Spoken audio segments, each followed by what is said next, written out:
Good evening, everyone. Good evening, everyone. I'm Esther Reimer. I'm Esther Reimer. I'm the good president of the NCSA. I'm the current president of the Not the NCSA, Cook Speech Association. well, the National Huge Speech I'll Association. be introducing our speaker today. I'll be introducing our speaker today. First, I want to ask that if you have a question First, I want to ask that if you have a put question, it in the chat, go ahead and chat with them. put it in the chat, the Q&A chat Not window. the chat, but the go Oh. ahead and Not the chat, but the Q&A. do the question at the end. And we will take questions at the end. We had a question in the mail about the Connect CEOs. We had a question in the email about tech unit CUs. At this time, there are no CEOs for this, At this time, there are no CUs for this, but could be request a certificate of attendance but you may request a certificate of and attendance the recognition. This could email after the presentation if you email the info at talkspeech.org. the info@hugespeech.org, Email. the email. Fourth, go to NCSA webinars. For future NCSA webinars, Just go on to get a CEO. if you want to get CU, Go to the link to apply you will need to apply for an unsponsored event for an unsponsored event. with the take on it. Sorry, With the take on it. with the tech unit. There we have instruction of the website. And they will have instructions on their website. There we apply to a CEO They will apply for a CU, and and when that is approved, you can provide the certificate of attendance when that's approved, you can provide the certificate of attendance and proof. as proof. So with all that, I'll skip it done. Okay, so with all that housekeeping done, And need to introduce Angela Goon, I'm pleased to introduce Angela Kuhn, who will be presenting who will be presenting to the going now with in English using cued language and in English slash / ASL ASL program bilingual program for deaf children. for deaf children. I'll give a fifth description. Angela Goon, Okay, so description, Angela Kuhn, soon at the principal she serves as a principal in both the elementary and the junior senior high programs in both the elementary and the junior senior high programs at the Illinois School for the Deaf. at the Illinois School for the Deaf. She is currently in her 17th year She's currently in her 17th year at the principal at the school as a principal at the school and her 25th year at the field of deaf education. and her 25th year in the field of deaf education. Miss Gunn has also worked at a early intervention Ms. Kuhn has also worked as an early intervention developmental therapist developmental therapist for families of deaf children. for families of deaf children. A high school reading and teacher A high school reading and health teacher, and as an educator for deaf students and as an educator for deaf students in a mainstream setting. in a mainstream setting. In addition, Mrs. Goon serves as the director of HST's Handgreen Figure Institute. In addition, Mrs. Kuhn serves as director of ISD's annual week-long institute for parents of physical children who are deaf or hard of hearing. for parents of preschool children who are deaf or hard of hearing. Well, and that Angela Hack and the she wants to say. And I'll let Angela add anything else she wants to say.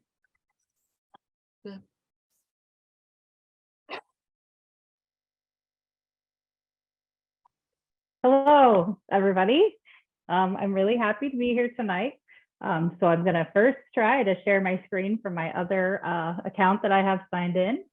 And we're all going to hope for technology gods to be looking down upon us tonight. They usually are, but still makes me nervous.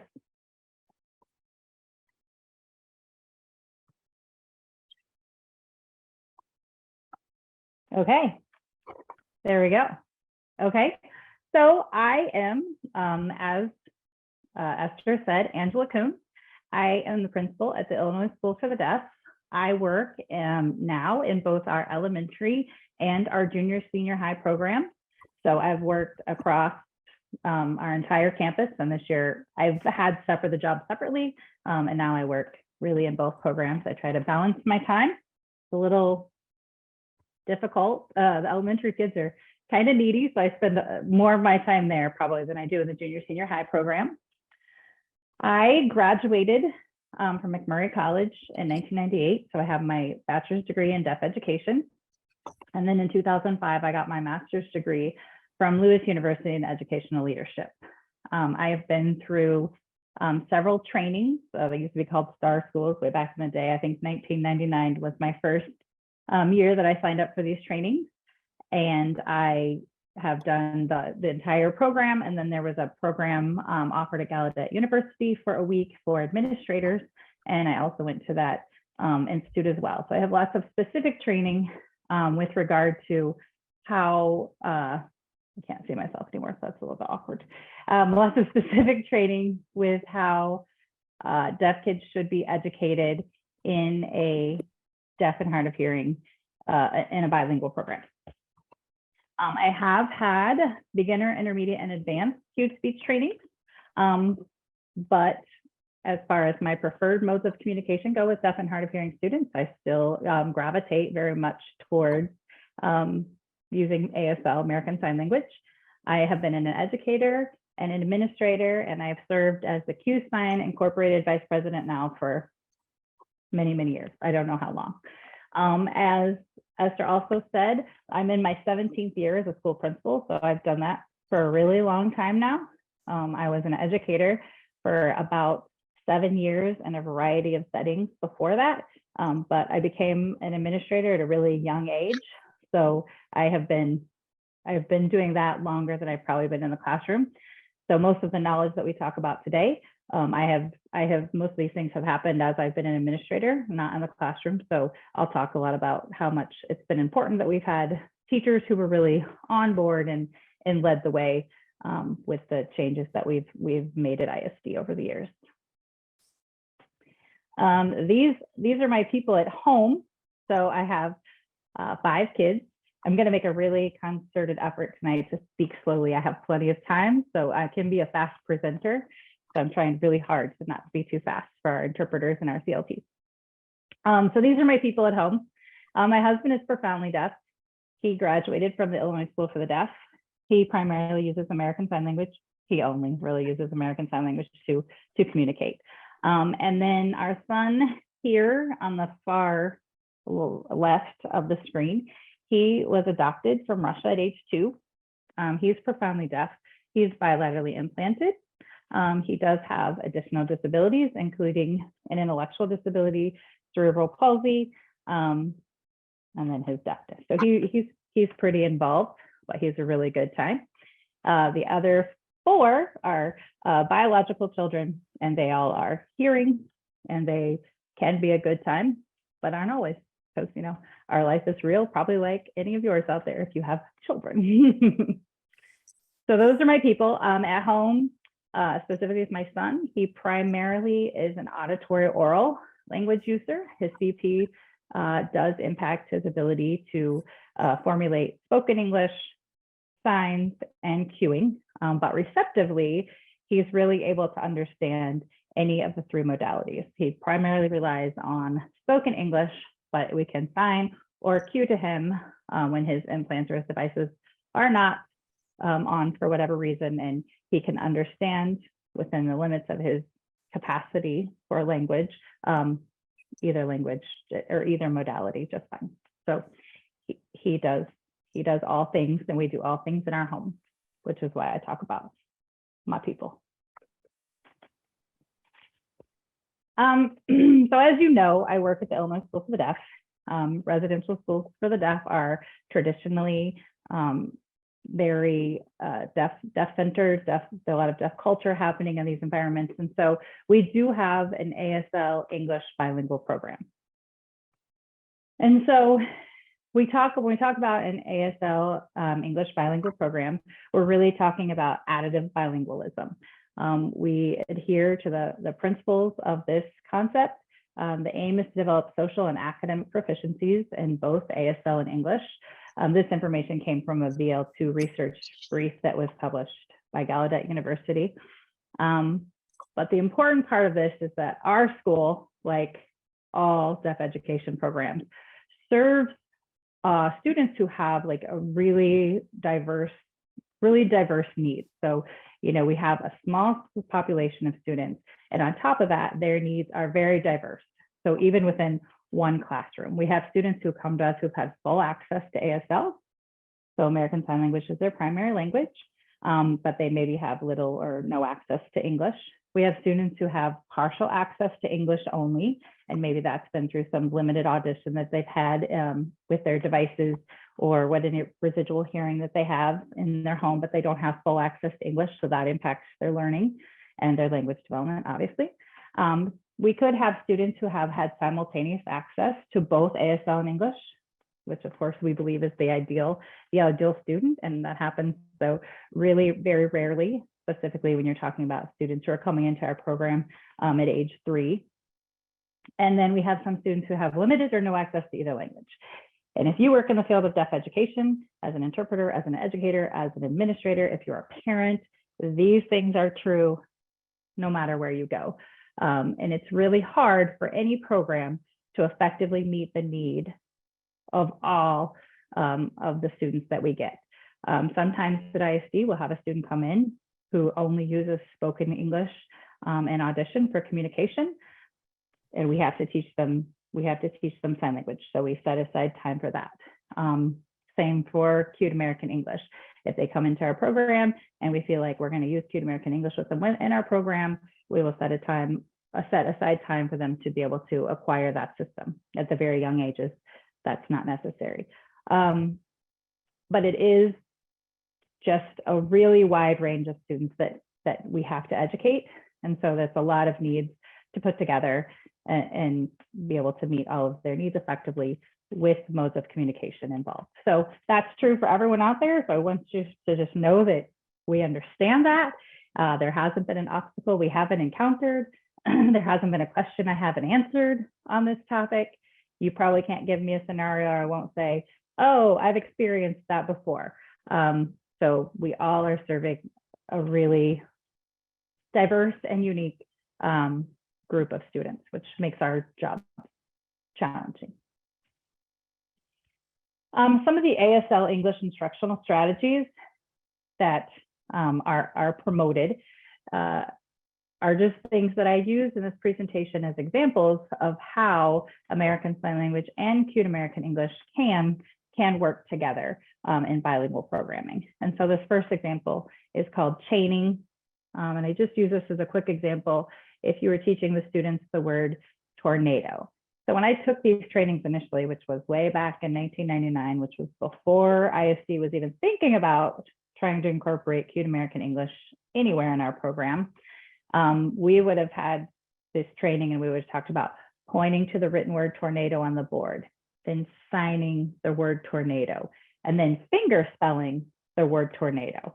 So this was the purpose of chaining in a bilingual setting back when I first took the training. So over the years, as I've learned more about Cued American English and our program has incorporated that, you can see that it's really easy to incorporate, to still use sign language and to incorporate Cued American English as well. So instead of finger spelling the word, which you've really already done with the printed word on the board, you can cue the word to give students access to the phonemic aspects of the English word tornado. And the same is true. It's really a very similar scenario with sandwiching. It's just another concept that comes up. And the point of the example is just to show that there's no reason that ASL and English can't work together. And as we go through the presentation, you'll see that, you know, they have different purposes in an instructional day for our students, but they can be used as two separate languages for instruction throughout the day. So this is our story. This is our story at ISD. It's a long story, so brace yourself. And I start from pretty much the very beginning. I always am back and forth when I give this presentation about how much is too much. For tonight specifically, I feel like this is really what I was asked to address. So I won't probably gloss over too much of it. Sometimes I do, because it's a long story, but it'll help you understand how ISD got to where we are today. So way back in the 2007-2008 school year, so that's been quite a long time ago now, we had consultation with Dr. Beverly Trezek. She served as a reading consultant for us at ISD for many years.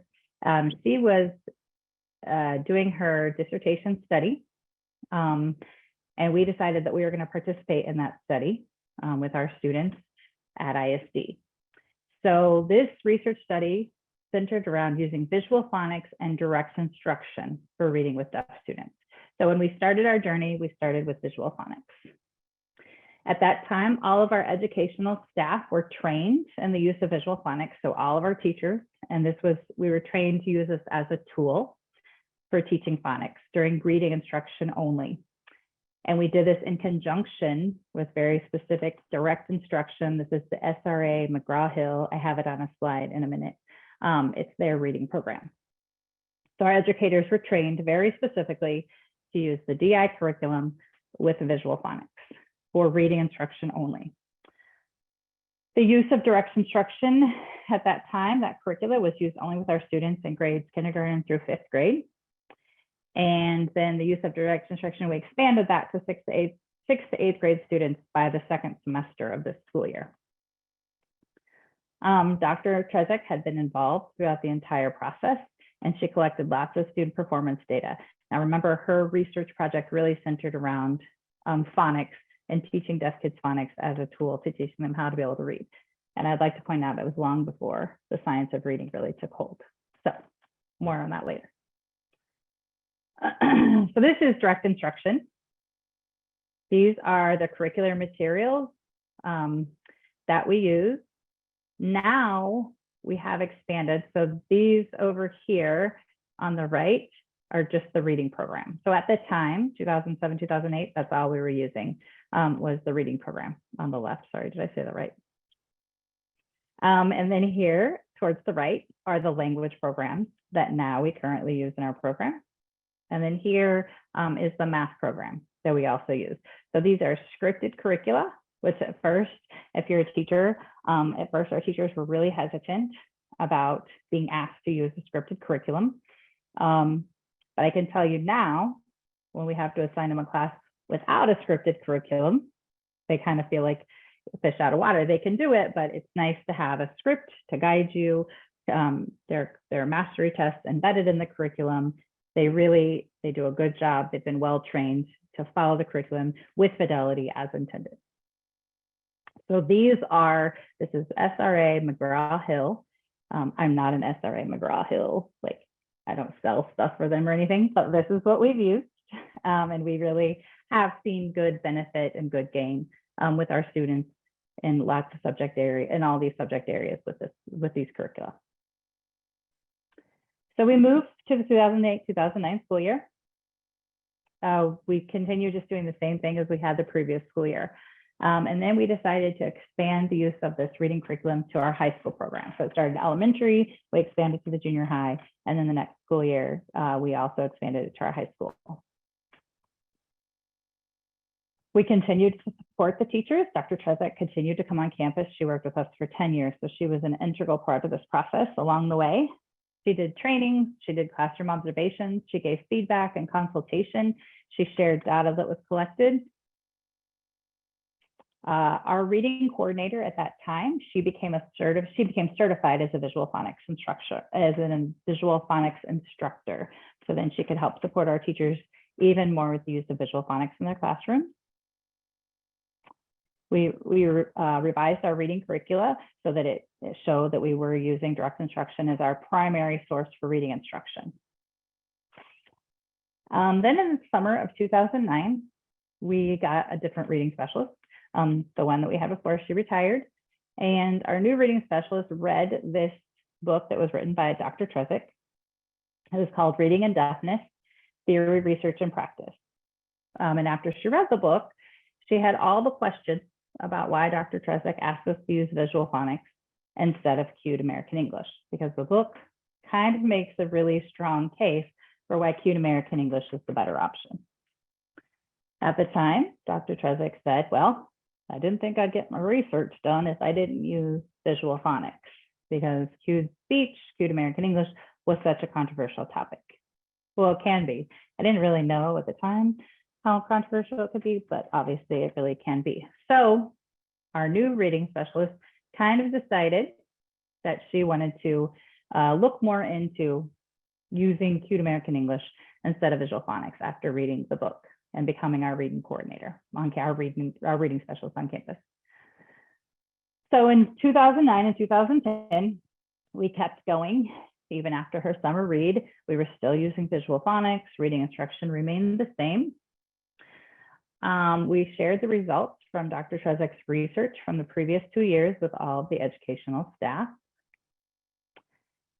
Dr. Trezek continued to provide workshops and direct instruction language curricula for the educators who taught language. So we started to tinker with the idea of bringing in the language curricula as well. So we were only at reading, but we wanted to look at the language curricula. Also, the amount of support and training that we gave to our teachers at that point in time with regard to how to implement these programs with fidelity was really important. It was a crucial step. And we would get new teachers in, and then they would need to be trained. So it's an important way for teachers to know how to implement the curriculum with fidelity, especially when we were doing so much research at the time to make sure that our data was accurate. We initiated the use of direct instruction for language during this school year. We also started kind of a school-wide writing initiative. Students wrote in journals. Journals were collected. They wrote in them regularly, all the students across campus.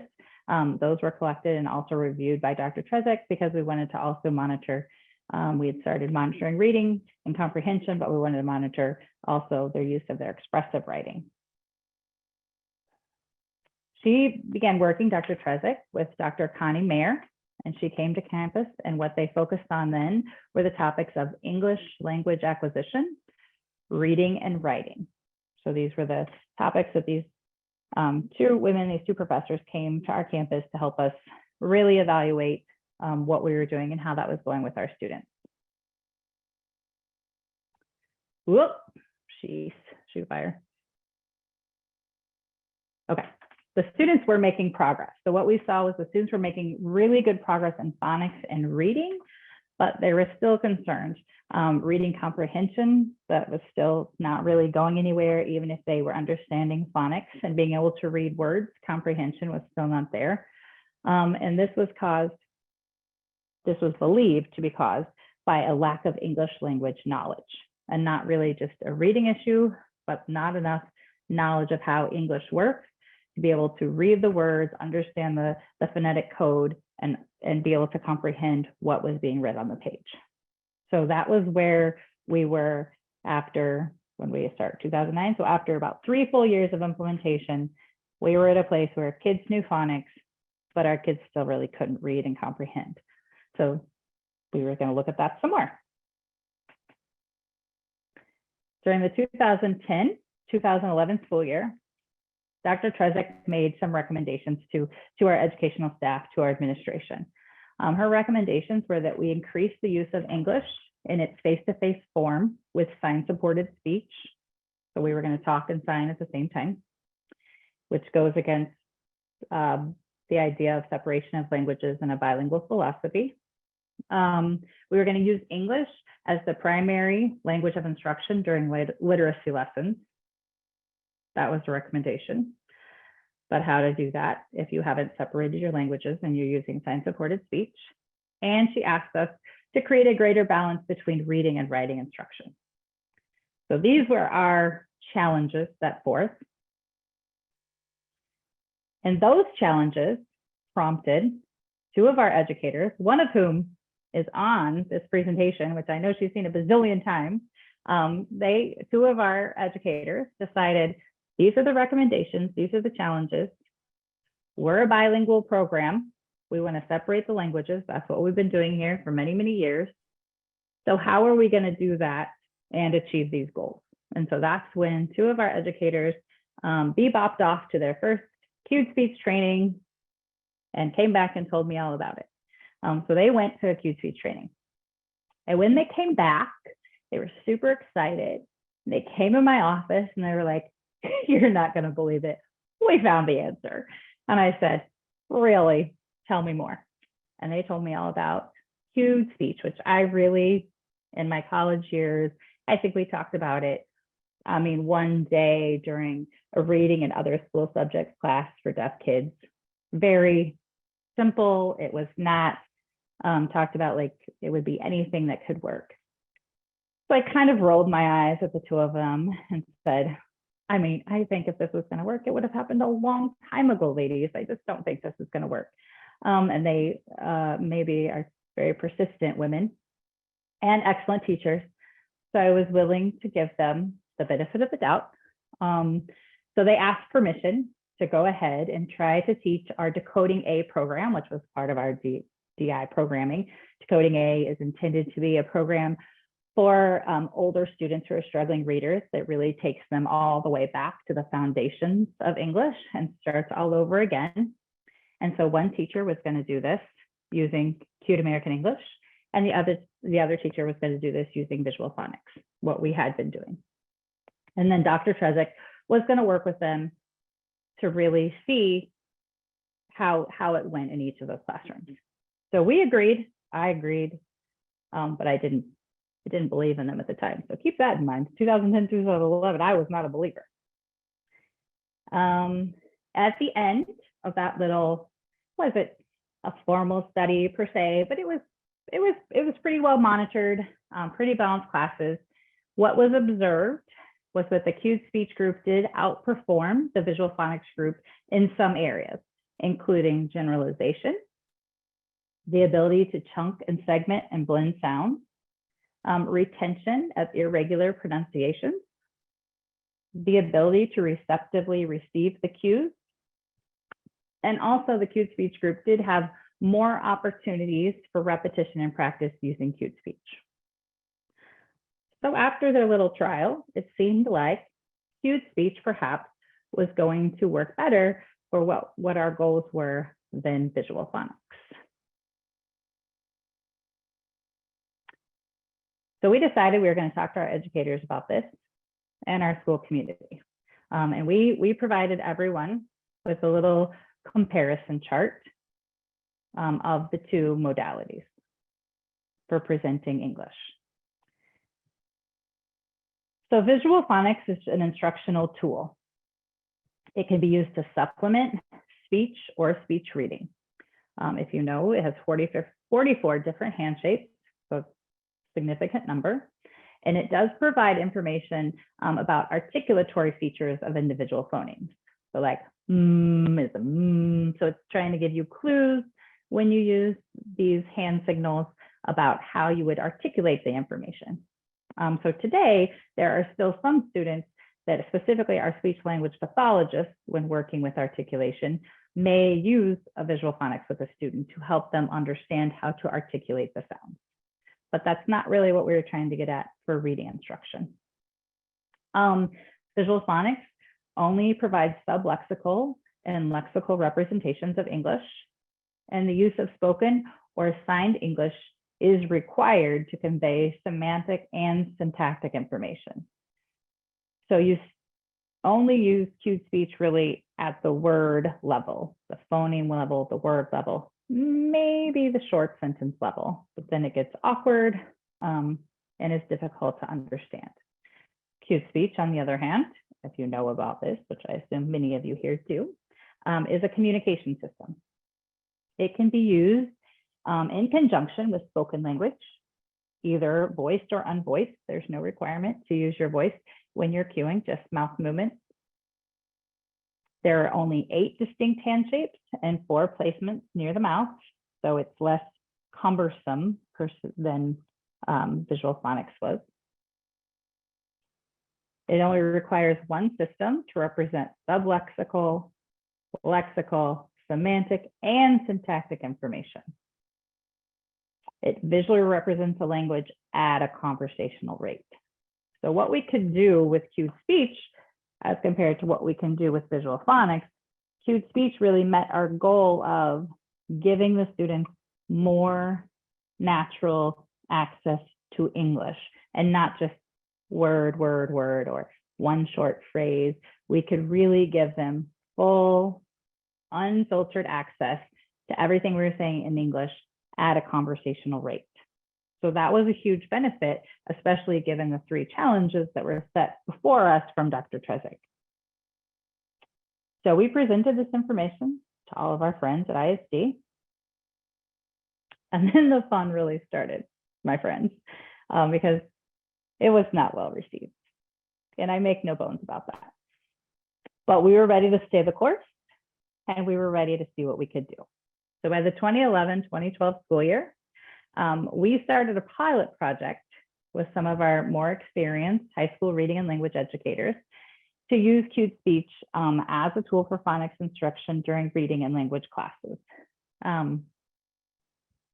We started in the high school, which probably doesn't make a whole lot of sense since high school age children are typically not as educable as young children are, but that's where we had educators who were willing and motivated to make this happen. So we did start a pilot project in our high school program. All of our educators attended a full day workshop to learn the system for cued speech back during that school year. So even if they weren't going to use it in the classroom, we wanted everyone to have the information so they understood, knowledge is power. So the more knowledge we provided, the better chance we had of helping people understand why we were making this move and how this could really benefit our students.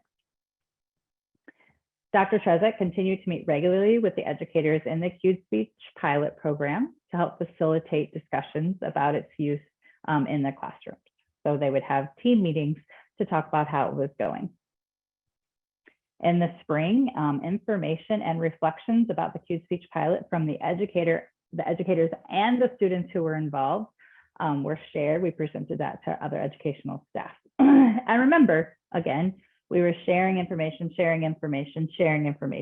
The reason being, people were really uneasy about the steps we were taking. And it was really kind of a threatening idea at a school for the deaf.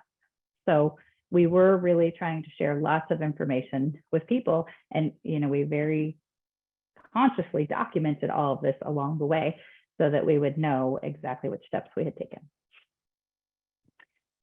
We had all this information. We thought it over. We had seen good results with the pilot project. So we decided that we were going to go forward with expanding our use of cued speech in our reading and language classes at all grade levels. So this was how we closed out our 2011-2012 school year.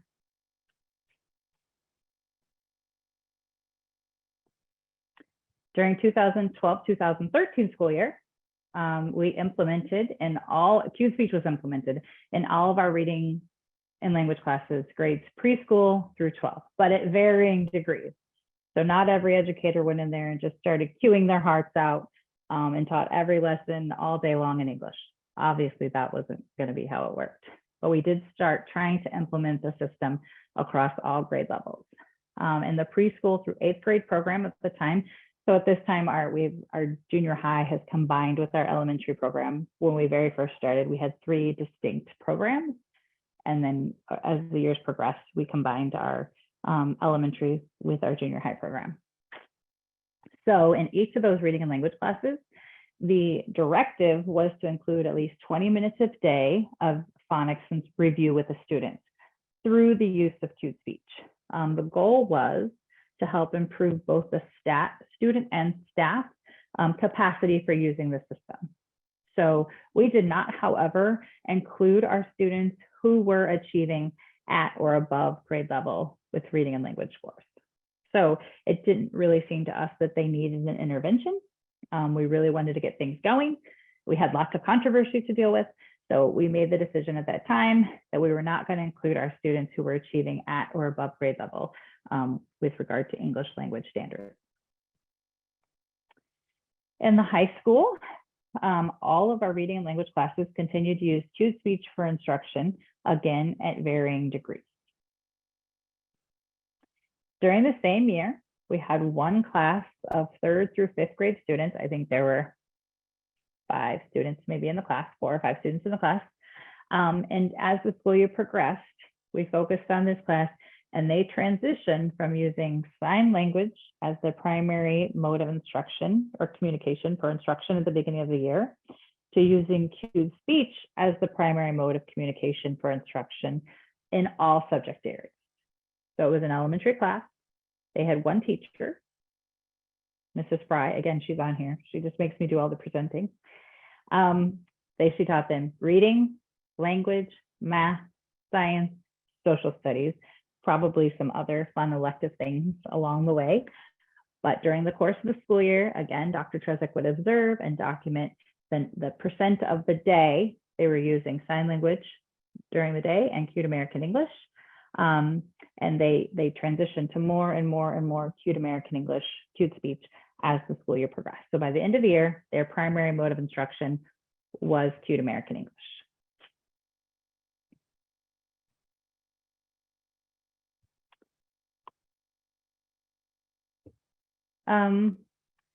So during the 2013-2014 school year, I've transferred, I started off, maybe I didn't mention this.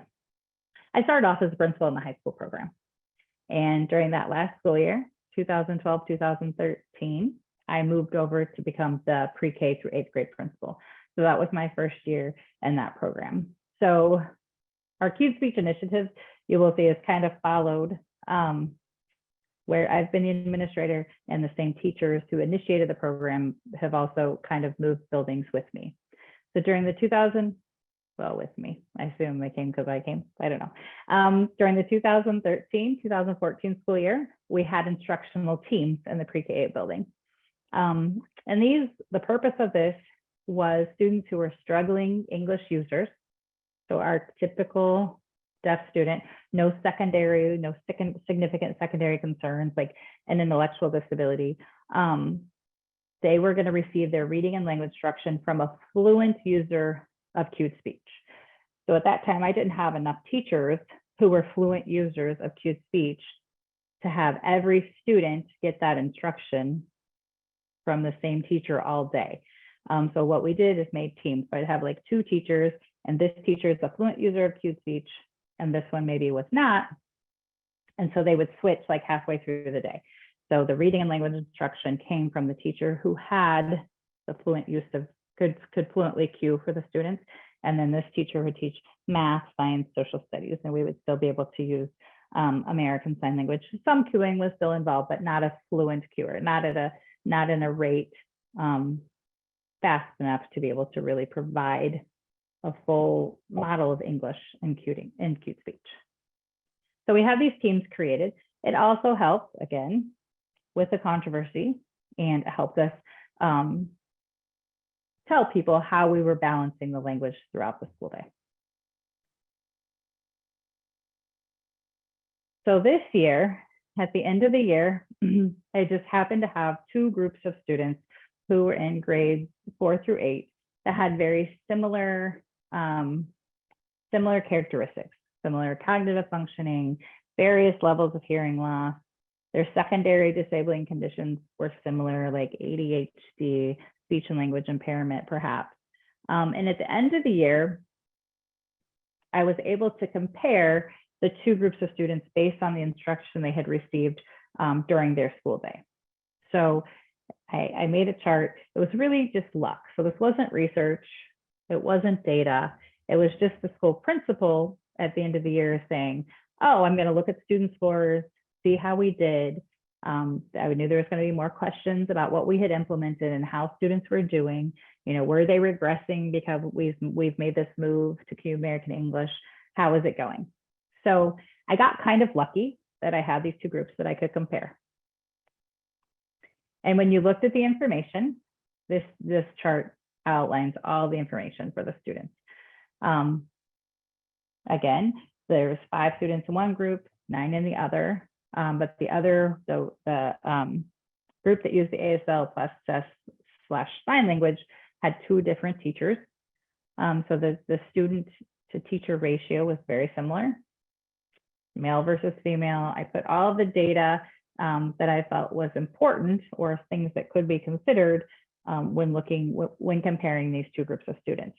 Some were primary ASL users, some were primary English users. So we put all of the data together, and I looked at ISD, we give the NWEA MAP assessment for reading, language, and math. And what I looked at for these scores were just their reading scores from fall compared to their spring scores for that assessment. During the course of the year, what can be seen is that both groups did make progress. So both groups had obviously fairly decent reading instruction. But group A was the group who had only really primarily had their reading and language instruction in Q American English. And they grew by 2 years or more 2 academic grade levels from the end of 4th grade to the beginning of 7th grade in 1 school year. So typically our goal is we want our students to make 1 grade level growth for 1 school year. That would be a typical expectation. And especially often with our deaf and hard of hearing students, they're starting off a grade level or 2 or 3 grade levels behind. So we need to make faster progress than that. 1 grade level per year is not going to catch them up. So they made tremendous growth. Now, mind you, this was 1 assessment during 1 school year, but this was the data I had available to me at the time. And this was data that I felt really encouraged us to continue moving forward on this path. The other group still made good progress. They still all improved, not all, they still improved overall their reading scores during the course of the school year, but their growth was just much less. So they grew like 4 to 8 months growth from just the beginning of 5th grade to the end of 5th grade. So they made almost a grade level growth in 1 school year. But again, with our deaf and hard of hearing students, we often need to catch them up faster than 1 grade level per school year allows for. So we were, I was impressed by this data. I thought it was really compelling information. I shared it with others. They thought it was less compelling, perhaps, than I did. But it was a positive step in the right direction, and it kept my motivation to keep moving forward and keep fighting the good fight. And I think the teachers who work with my students continue to want to move forward and fight the good fight and give them the best of both worlds, visual access to both ASL and English all the time. So during the 2014-2015 school year, we started a pilot program for high school students. Now remember, I'm in elementary, so we've gone back to our high school students, perhaps needing another push again, because we kind of lost our focus there, even though that's where we started. And then 2 of the 5 teams, there were 5 teams set up in the elementary program. So 2 of those 5 teams did have Q American English, Q speech during the majority of their school day. One of those teams had students in grades K through 2, and the other team had students in grades 4 through 8. So 4 of the students from the sign language group the previous school year were placed in a classroom the next year using primarily acute speech for instruction. So they had moved on from a few of our students who had really not wanted to participate in the program or have any cueing in their instruction, or families didn't want that for them. 3 of them had transitioned over in the next school year to be in a class that was primarily using cued speech. So that was pretty exciting information too. So then I just make a big jump because now it's kind of all been the same. So from 2016 until now today, how's it going? What are we doing? What's it like?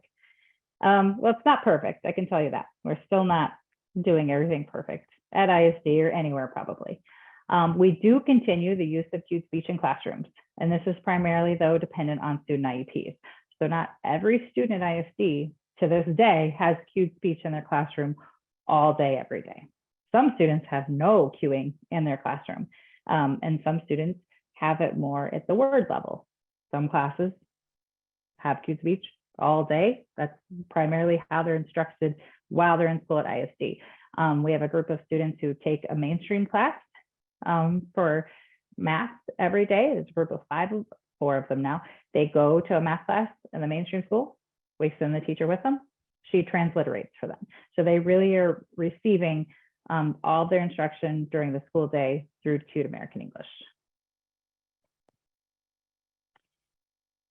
Most rarely used right now in our elementary program, which now covers grades preschool through 6th, because we kicked the 7th and 8th graders out and said, you can go join the high school people. You're too old to be with preschoolers. So a couple of years ago, we shifted programming a little bit again and moved our 7th and 8th grade to be with our high school students. So now we primarily have cueing in our preschool through 6th grade program at ISD.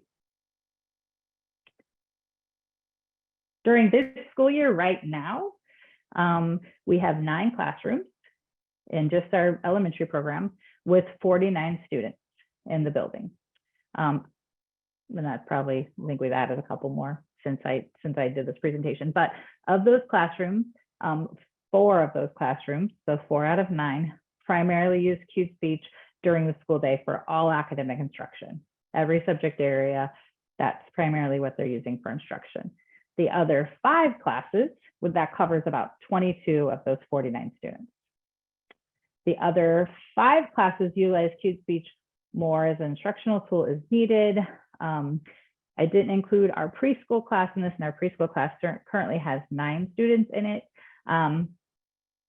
They are using a more balanced approach in our preschool classroom. So they're doing some phonics instruction. They do lots of things in sign language, American Sign Language, and then cued English. So they are balancing more what they're doing throughout the day with the preschool. But that would be about 9 of our students right now in the preschool program. And now the science of reading is everywhere, right? Like this is a huge thing. Everybody wants to talk about the science of reading.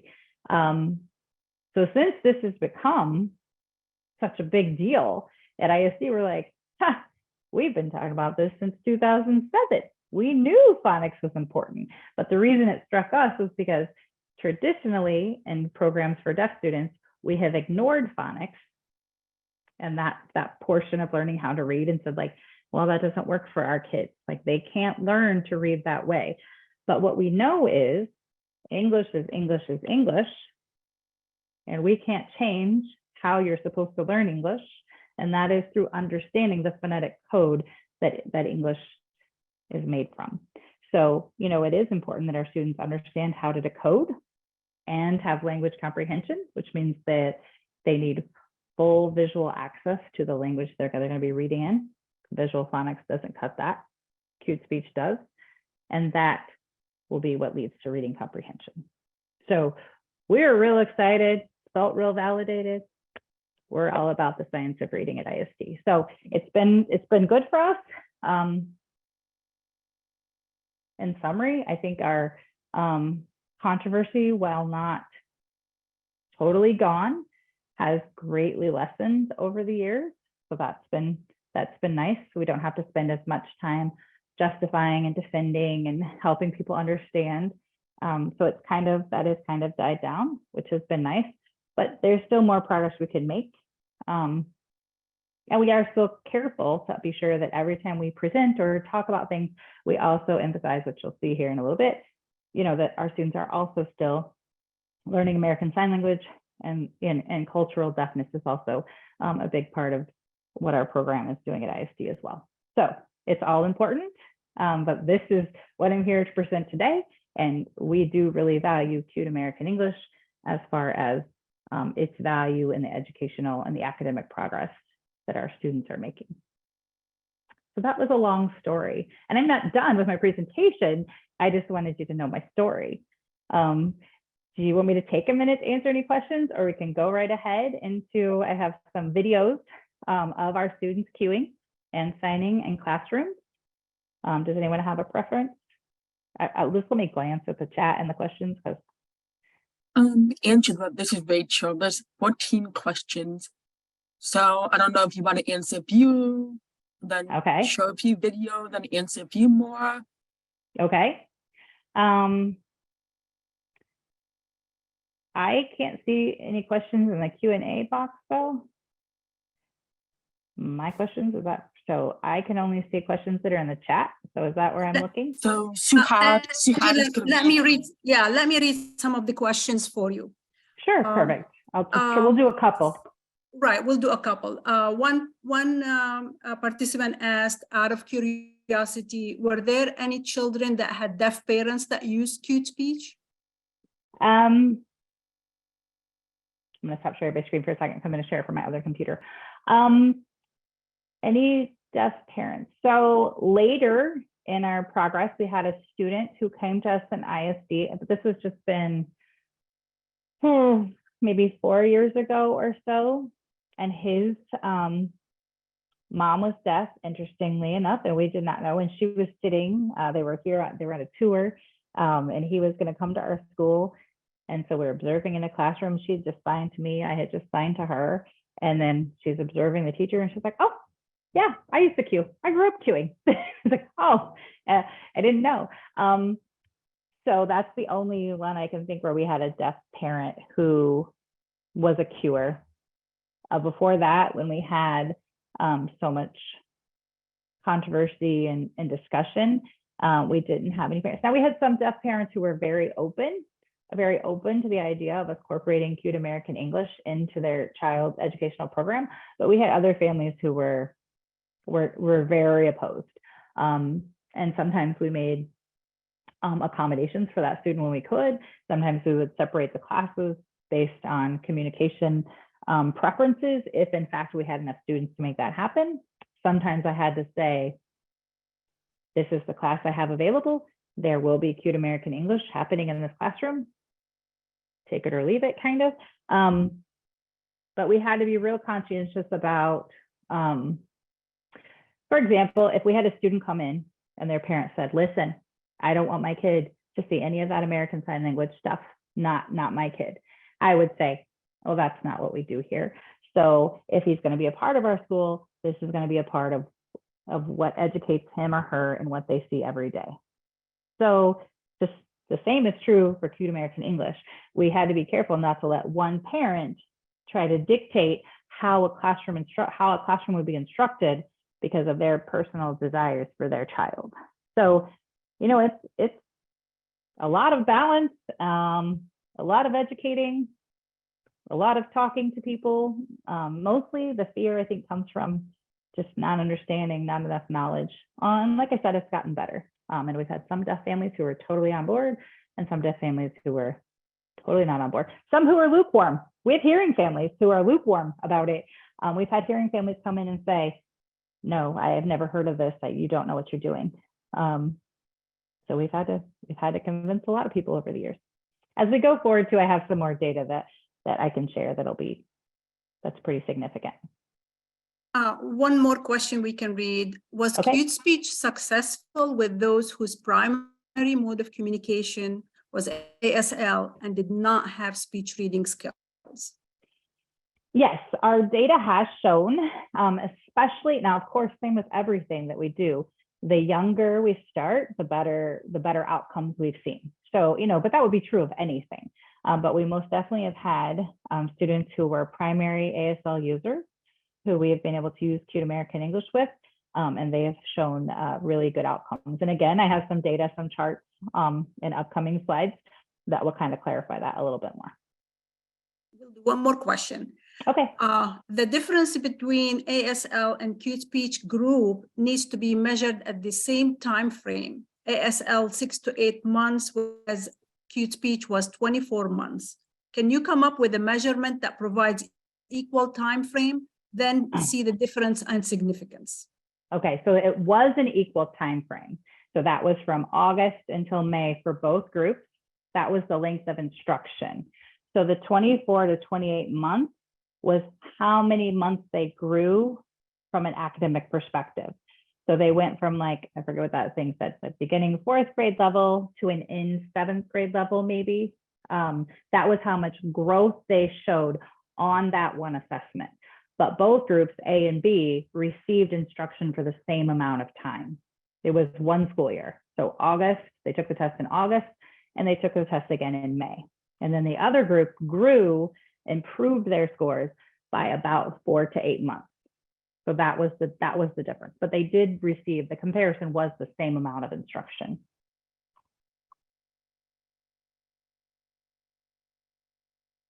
I guess we can take a break and go Okay. back to your screen. Okay, perfect. So I'm going to show you now. Now this is kind of a it's a long series of videos, so I might skip through some. It's 8 o'clock, well, here in Illinois where I am. So I have about 30 minutes left. So I don't know if we'll watch, I think altogether it's like almost 20 minutes of video. So I'll try to skip through a little bit. But these are videos of students who are using Cute American English at ISD.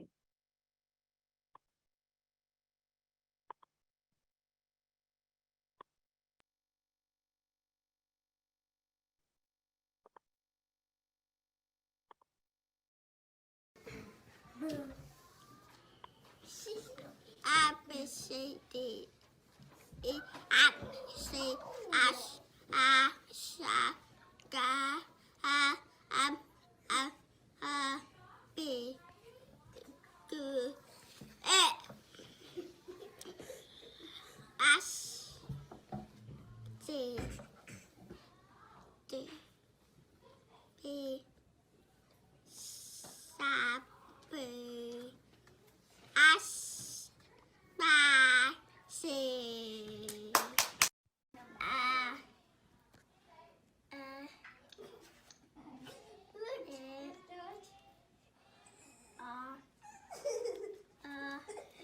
A, E, I, O, U. Papa. G. G.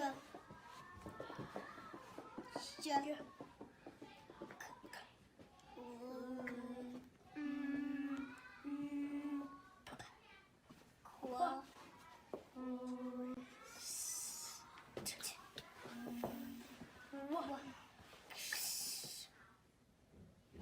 Yeah.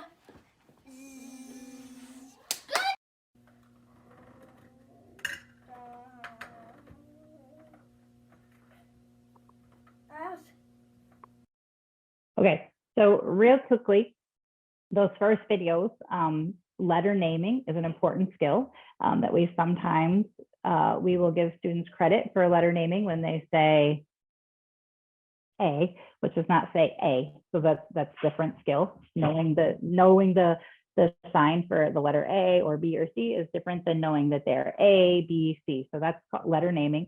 And then the next two videos were obviously just examples of students learning the phonics charts that we have in the classroom. So they would do that kind of every morning. My own children are going to kill each other out here. So if I have to step out for a minute, apologize for that. This next video talks about a student who is trying to sound out a word that he comes across during a reading lesson. So this teacher is just working him through how to sound out that word. What letter is after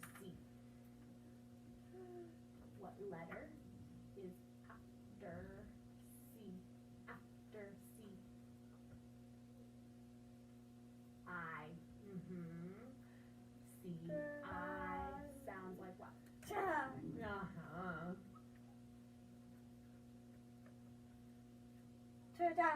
So, do we say sigh or just one? Sigh.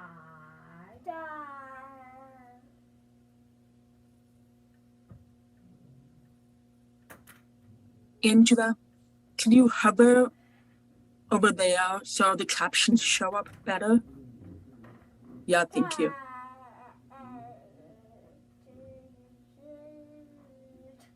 Do this together. T. Do you think it's a z or a s sound? Tizzed. Does that sound right? So what else can you try? What? Okay, do it again.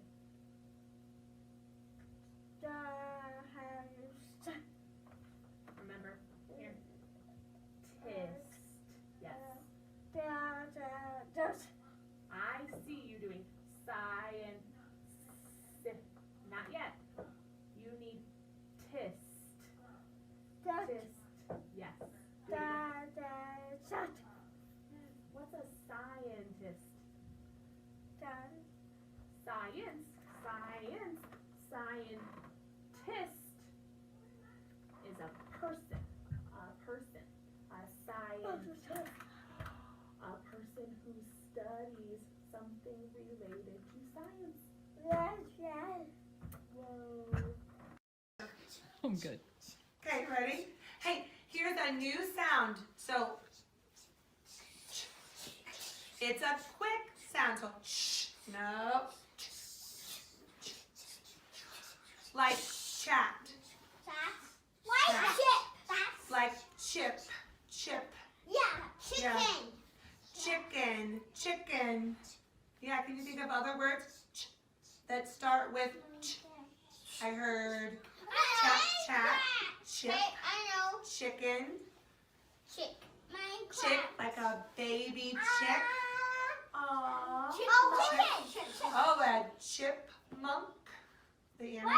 A chipmunk animal. It kind of, it looks like a squirrel. Yeah. Chipmunk. Oh, right. Remember you, yeah, got the toy.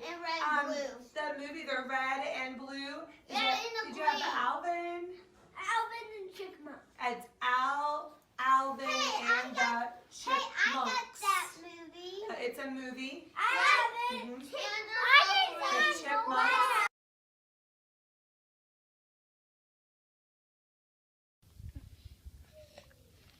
Tim and Tim had it was with a white Simpson. I hate this hat, but his mother said it is cold outside, so you must have a hat.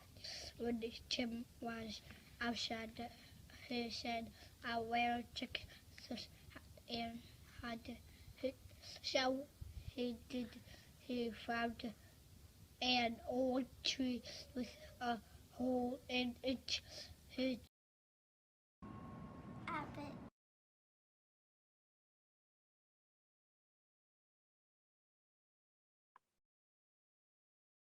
Hold on. I don't know why it stopped. Did I probably do that? Here we go.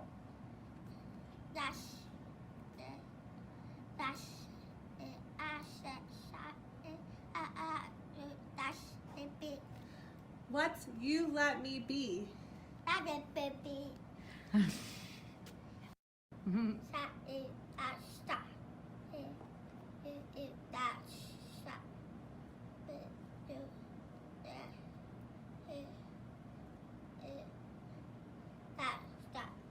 Where? What's dark? Mhm.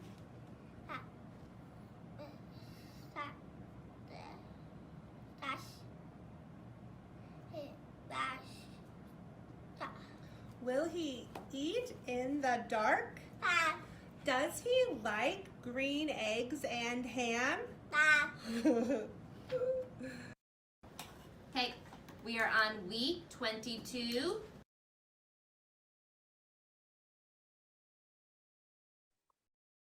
So those were all examples for reading. That one was, the first one was a kindergarten reading class. They were using our DI scripted curriculum. It's called RMSK.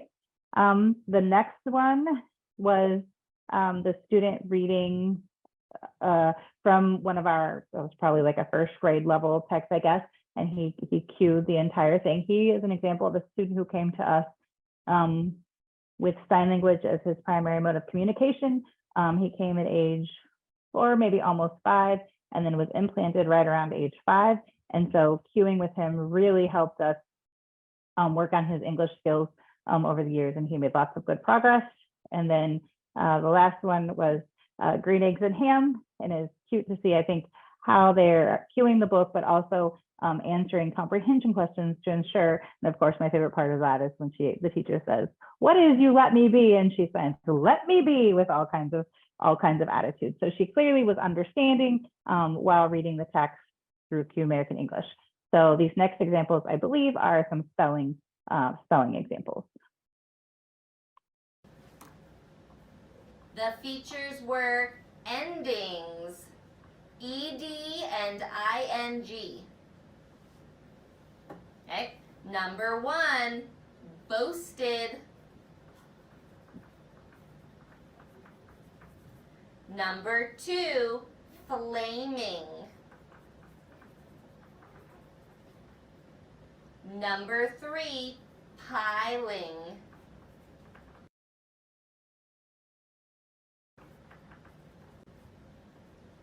Number 4, swimming.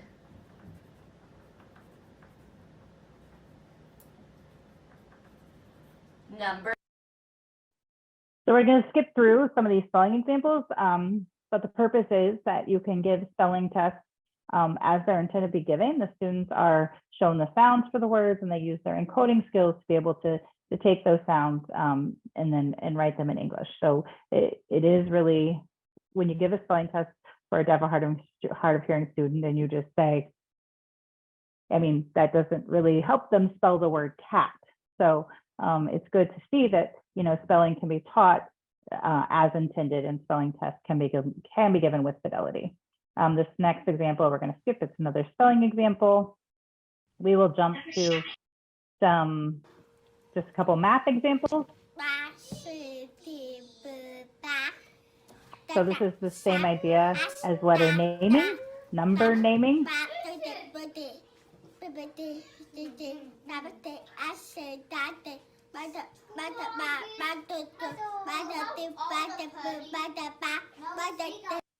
She goes all the way to 100, so we'll let that go.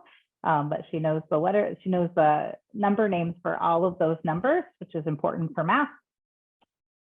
Yesterday, this is a little math lesson. What number is after 99? 99. What's next? 100. Ooh, what number is next? 100. 100. 100. Yes. Sit down. Sit down. Let's count. Let's count. 91 to 100. Can we? Yeah. Yes. Are you ready? Yeah. Ready? 91, 92. Answer, 20 feet tall. Yes, look at B. Ready? There are 28 fewer green marbles than yellow marbles. What does fewer tell me to do? Fewer. What? Fewer means that green is in those means it goes in small spots. No, I'm not subtracting. What kind of problem is it? Is it start end? It's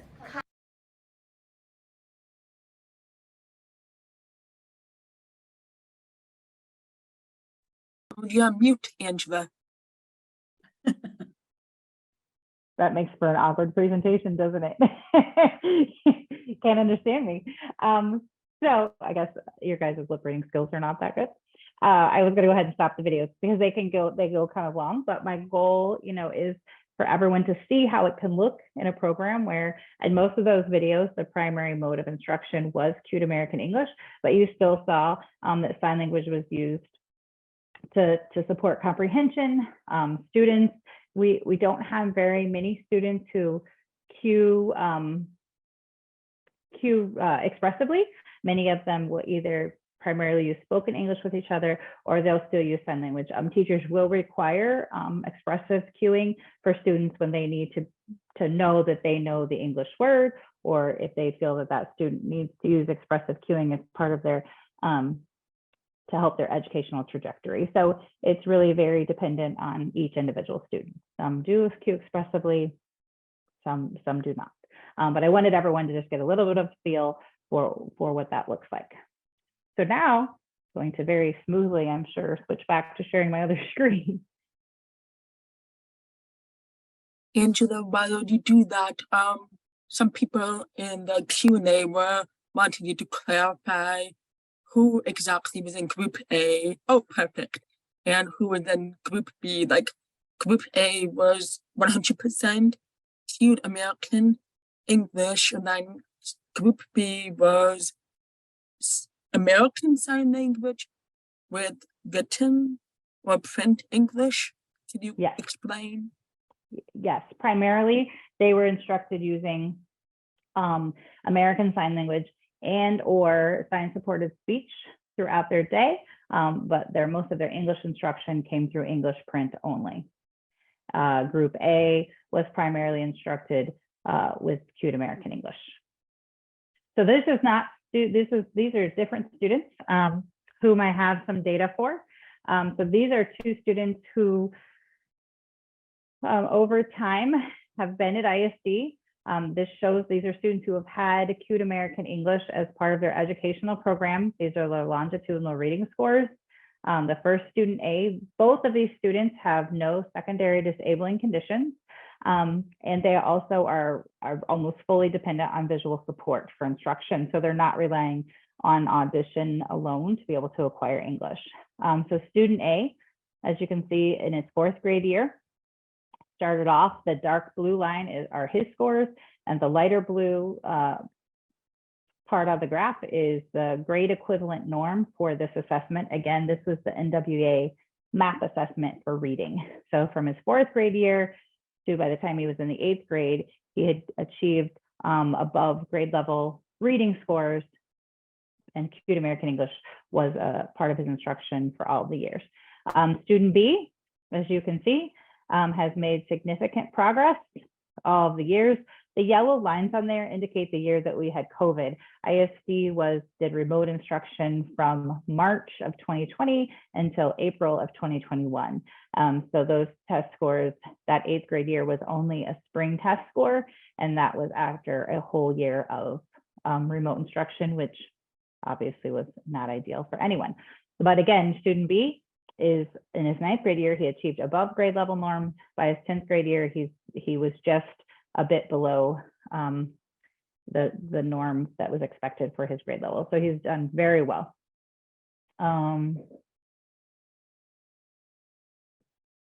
These two students present with secondary disabling conditions. They're also both dependent on visual information, so they cannot acquire. I kind of leave out sometimes the students who function more hard of hearing, the reason being when you're able to access and acquire English through a lot of audition, that's kind of cheating, right? I mean, it's not really looking at how Cute Speech can help. We still use it with our hard of hearing population, but the argument I almost always get is that Cute Speech doesn't work for deaf kids. It only works for hard of hearing kids. So I intentionally, when I share data, sometimes will leave out the kids who have a lot of audition, because, you know, I agree that when you can acquire English through audition, that makes it a little bit easier of a process. So these two students do have secondary disabling conditions, but also are both very dependent. I skipped some students, not these two.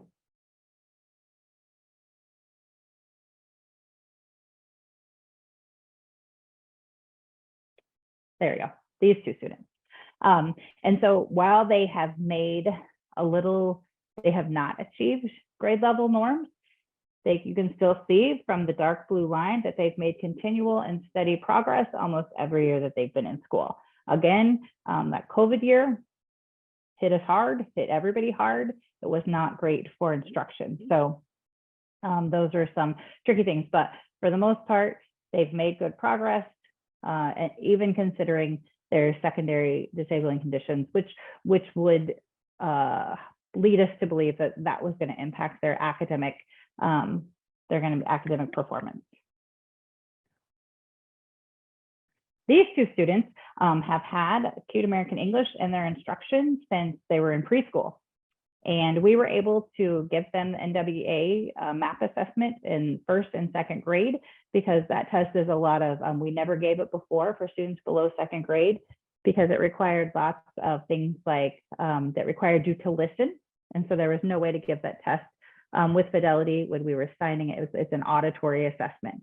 So we couldn't sign the test without giving away the answers. But now we give that test with teachers who sit with a student and cue the test. So what they are supposed to hear in English, they see in English, and it's given the same way it would be for any hearing student. So as you can see, both of these students as fifth graders are achieving above grade level norms, and they have consistently had Acute American English in their programming since preschool at ISD. This was data, I just wrote an article and I looked at this data. Same as every deaf program, we have a lot of transient students. We have lots of students who don't come to our school until, they're in 5th, 6th, 7th, 8th, 9th grade. So it's really hard. It's a challenge for any program to be able to make up those lost years. And language deprivation is such a detriment for our deaf and hard of hearing students who have suffered language deprivation with American Sign Language or English during their early years. So these specific 9 students I wanted to look at because they have all been at ISD since preschool or kindergarten. They've been at ISD since preschool or kindergarten, and every year since they've come, they've had Acute American English as their primary mode of communication, and they all can sign for the most part. Think through who they are. Yes, with the exception of one who's primarily he's not as comfortable with signing, but they represent a really wide range of students with regard to their communication access and how they prefer to communicate and how they access information. So these 9 students are currently 5th graders in our program, and they have been here every year since, like I said, preschool or kindergarten, and have Acute American English. And many of them, as you can see, are achieving at or above grade level norms, which is the solid black line. So if their bar is on or above that line, they achieved at grade level norms on their most recent standardized testing. So I also looked at their scores for language, same 9 students. This is their language data. Now, this is a language assessment that does not assess their written language skills. And last but not least, I did throw in their math data. So as you can see, now this is a very, looks like a very sharp difference, but when you look at the grade level equivalents, those students who are achieving significantly below that line are achieving about a grade or a grade and a half below their expected grade level. So, they're doing well. I think what this tells us too at ISD is we've had a really strong focus on reading and language, and probably we need to look at our math programming for our students. It's probably time for us to put a little more energy into that. This is a writing example from a 5th grade student. She just wrote this year. This was an unedited, no input from the teacher. She was given a writing prompt, and this is what she wrote. I'll try to read it. I don't know how I run out of time for every presentation, but I always do. Hello, Mrs. Fry. What's small, yellow, and funny? The Minions will look funny, cool, and one character will include you. We'll tell you the reasons why you should choose us. So their writing prompt was to convince their classroom teacher what they should dress up like for Halloween this year. We'll look hilarious. We could slay the outfit. Also, we could be tiny and impress ourselves. Finally, we could be a chit chatter by saying, banana. Why the movie is an amazing choice. The Minions could teach us a lesson about working together. The movie is heartwarming. They are so cute and they supported each other. It would make the world a better place. Mrs. Fry as Gru, you could be our boss, like ordering us around. Also, you could call us minions. We could make you bananas. Not to make you crazy, it's food. So you see, that's why you should choose us as your minions. Yeah, I know, right? Our idea is cool. So very typical writing sample from a 5th grade student. And this was, and again, unedited, this was her first draft of this writing.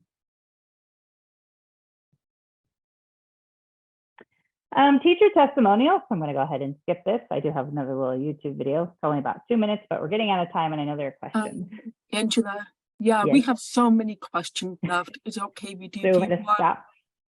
I want to add just at the end, I do want to add this part, how we continue to foster ASL and cultural competency, because it is still an integral part of our program at ISD, and it's an important part of residential programming, and it's important to the deaf community. So we do have ASL classes for all of our students in the elementary. We have one-on-one ASL services provided to students as needed when they come to our school, or even if they just show some language deficits and we feel like they need more experience and practice using American Sign Language, you can give them one-on-one services for that. We have projects and activities that are presented in ASL. We have an annual ASL festival every year in April. We have deaf presenters, cultural presentations as often as possible. We have an ASL coordinator and he sets up most of that for us at the school. We do offer community assigned classes and we offer now classes. COVID has brought us to a place where we offer classes via Zoom, so we reach more of our families across the state. Prior to COVID, we only did community classes in Jacksonville, where we are located, so we didn't reach as many families. And all of our educators are required to receive the advanced level or higher on the SLPI assessment when they're hired. So I do think that's an important part to note, because the entire presentation really is about cute speech, but I always want people to understand that we still recognize deafness and want kids to be well-rounded, our students to be really well-rounded deaf individuals. We have had some barriers, there's limited time in the school day, so it's hard to fit everything in every school. And some misconceptions, so lots of people just not understanding seeing the whole picture and what we're doing. This is just a fun project the kids made. You can look at it, and with that, I will stop and you can ask me questions. I'm ready. Okay, thank you so much, Angela. We have a question here about how much cueing for communication do you see among students outside of classwork? Do you notice any code switching? So outside of the classroom, I don't see students communicate with each other very frequently in Cute American English. They almost all communicate with each other either via sign language or spoken English. Okay. Another question, what support does ISD offer parents with cute speech? Are there any summer programs, camps, courses for students and or parents to support cute speech development? I'm sure an ASL camp exists, and you did mention that already.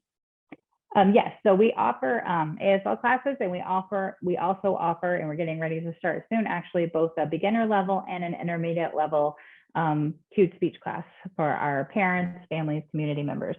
So we have 2 teachers who are also certified cute speech trainers, which is really lucky for us. And so we are able to offer that to family, community members, other staff who have never taken the training before. Is there another part to that question? Yep. Okay. Okay, another question is, does ISD have foreign language classes such as Spanish or French utilizing cute speech? We do not. So we've had students in the past at the high school level take like a Spanish class at our local high school, but that it's been several years since we've done that. And I know sometimes on the East Coast, there's much more diversification than you find here in the Midwest. So we don't offer any language classes right now at ISD. But if we have a student who's interested in taking a foreign language, we can partner with our local high school and have them take the class there. We've never done it with a transliterator. Another question, how did or do you address the needs of staff who did not use spoken English themselves? So some of our staff, we did encourage even our staff who did not use spoken English to take the cued speech. They all took the cued speech workshop, but the expectation was not that they had to cue in the classroom. We did want them to take the workshop. They were all, paid their salary to come and take the training, received CPDUs for that. But we wanted them to have the knowledge and understanding of why we were looking at this as part of our educational program. When I went to my very first cued speech training, after I rolled my eyes at my teachers who told me this was going to be a great idea, I finally gave in and thought I should go to a training. And I did. I took my husband with me. He's profoundly deaf. He doesn't use any cued American English. But I can tell you that when we left our first 6-hour workshop or whatever it was, he said, gosh, English sure would have been a lot easier for me if that's the way I had been educated. So he did see the value in the system. He doesn't use the system. I don't cue with him, but he has the knowledge and the understanding, and he sees the value in that as part of educational programming for deaf children. Wonderful. Let's see. Was the initial resistance to cued speech from the teaching community, families of students, deaf community? All of the above. I'm going to follow it with my own question. Since Okay. you are a principal, and I'm sure you meet with other principals of schools of the deaf, how did they respond or react to your move toward using cueing? So it depends. Some are very open to the idea. They see the purpose, but they say, no way, no how. My school would never support this. I've also given presentations in other states for deaf programs. Not necessarily schools for the deaf, but other deaf schools have reached out to ask for more information. But I don't think anyone's really taken the plunge. It's a hard thing to get started. You also have to really be able to stay the course. It's not been great every day, but we do it because we see the purpose and the value and the improvement that our kids make. And again, it's just so many misconceptions about what's happening on our campus. And the reality is we have just added to the programming that we provided. We haven't taken away anything. We've just added to the program. It's just better, and it better meets the very diverse needs of our student population. Angela, there's a few questions from Dr. Delgado in the chat. She was wondering, how many deaf staff do you have? Is it difficult to recruit deaf staff who are willing to learn to cue? She acknowledges that staffing is an issue nationwide at deaf school.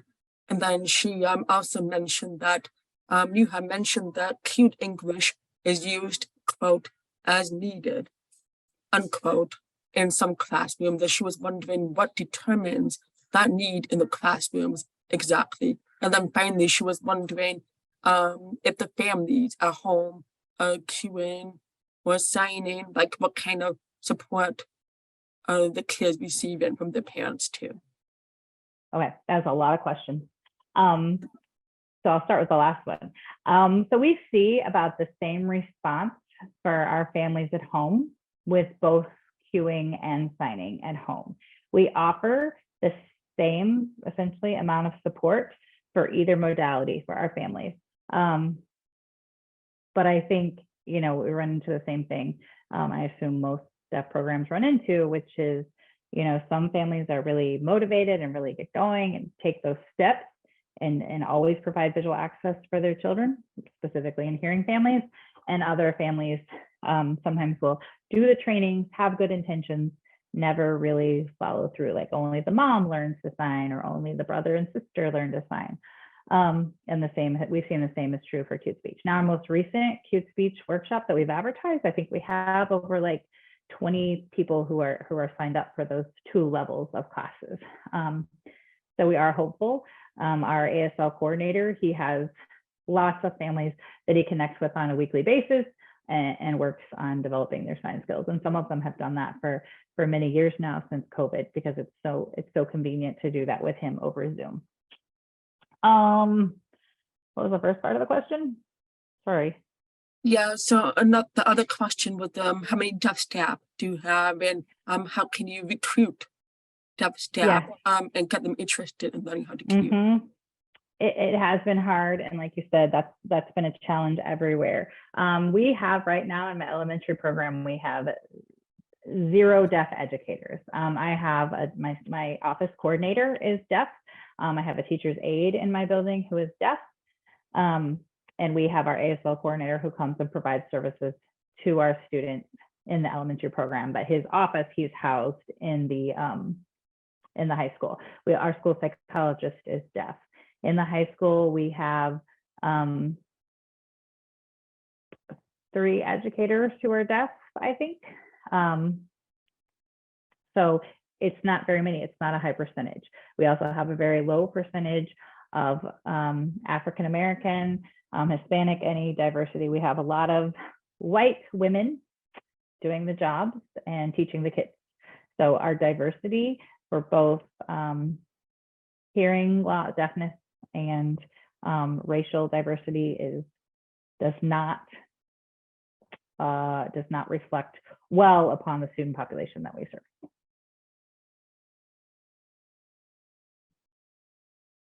I'm going to read one more question from the Q&A. Do science, social studies, and classes that do not focus on teaching to read, are they taught in ASL or only in Cute Speech? Depends on the class.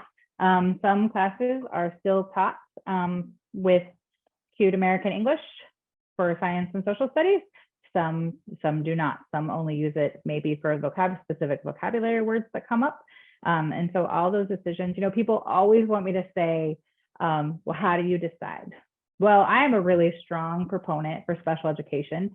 And what that means is our instruction is individualized. So I can't say that every student will have the exact same path. And I don't think it's fair to say that, because what student A needs might be very different than what student B needs. And you also have to consider their family background, what they're wanting for them, what their secondary disabilities may or may not be, what their long-term goals are when they get older and they're in high school, like what are we working for, what's their transition plan look like. And so we often get asked, like, well, how do you decide? What's your policy for that? Well, I don't have a policy. My policy is that I sit in each individualized IEP meeting and I decide an individualized plan for that student. And to the best of our ability, we meet those needs. Now, again, there are times where I have to say, I just can't make this work. And it's usually just a numbers issue, a staffing issue, something like that. But it's an individualized approach. But there are classes for science and social studies that are taught only in Cute American English, and there are classes for science and social studies and math that are taught only with sign language. And so what determined the need for cueing, like you mentioned earlier? Well, that would be based on, it'd be an IEP team decision. So we would look at obviously where the student is and what our goals are and how can we best achieve those goals. If I have we recently had a parent whose daughter, she really was not happy with having any goals in her IEP that specifically measured her progress in English. That's not what she wanted for her daughter. So during that meeting, I said, well, the team said, so she's going to have some instruction that happens in Cute American English, but we are happy to write these goals and how we're going to measure her progress based only on American Sign Language. And mom was fine with that. She said, yeah, that's a good plan. I agree. I understand that cueing is a part of your program and this is what's going to be. I want her measured though by this standard. And so that's what we did.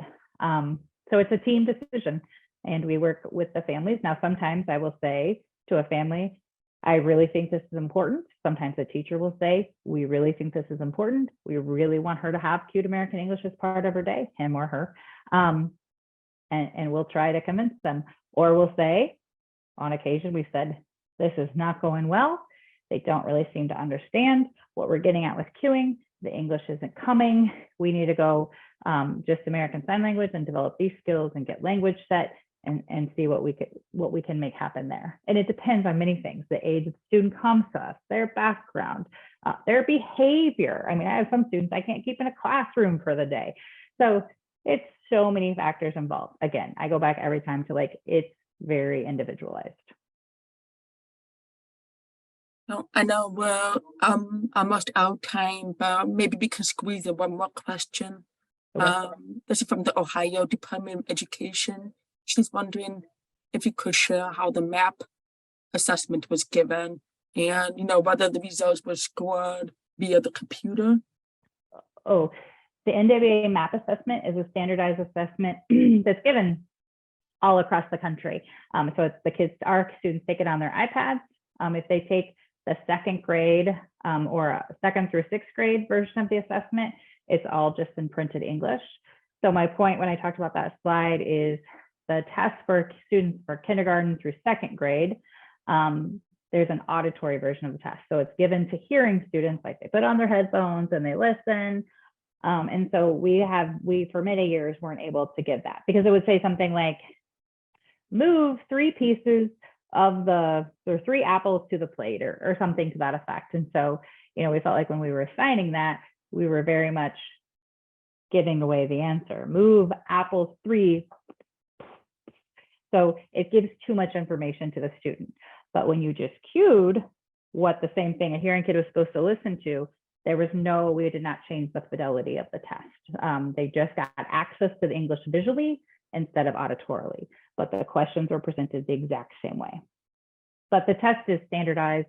The NWA Northwest Evaluation of Academic Progress, Northwest Evaluation, measure of academic progress, that's the MAP part. And it's given across the country and it's on a computer, it's a standardized test.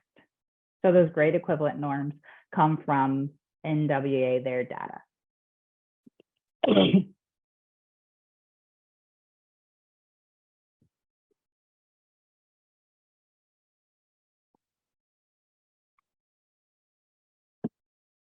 I have quite the story about spelling bees. So the person who has a spelling bee comment, if you want to come back at me with that later, you can shoot me an email. Oh, sure.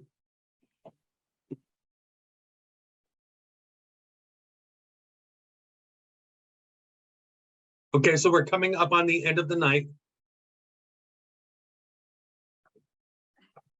That